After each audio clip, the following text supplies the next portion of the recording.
back down to St. Augustine. That's right. Jessica Clark joining us from St. Augustine. Jessica, where are you right now and what are you seeing?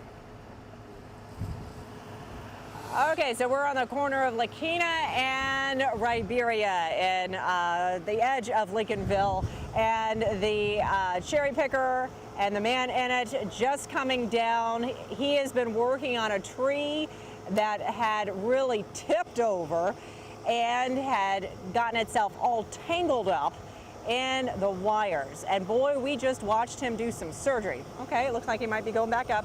But so let me kind of set the scene here for you. A man who was in the building right next to the tree and the power lines said around 8 o'clock this morning, he heard 3 loud explosions. And so somehow this tree that had already been leaning was able to either hit the power pole or the lines. And power has been out for a while now here today. And so what stopped us is that we're watching this delicate act of, and we can get closer, this delicate act of these line workers really cut off limb by limb, and some of them small and some of them big, and working around the power lines. I mean, it's something that, you know, as you stand here and watch it, you've really got to appreciate this delicate business that they're doing.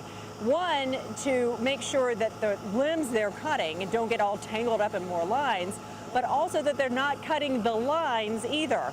Now, one limb that was fairly big just landed and crashed onto a fence, but the person who owns the fence said, I don't care, you know, we just want to make sure that these people are okay and that the rest of his neighbors are okay. But, you know, this is the work that takes place after a hurricane when we don't have power, and we still don't have power in the Lincolnville area. I am not going to get too much closer, but you can see it was a significant tree that they are really having to deal with, and this is just one of many scenes of similar nature taking place all over Florida right now, right? But you know what? These guys with Burford's Tree LLC, they're not even from here. They're from Alabama. So we want to thank them for coming here to give us electricity again. We're live in St. Augustine. Jessica Clark, First Coast News on your side.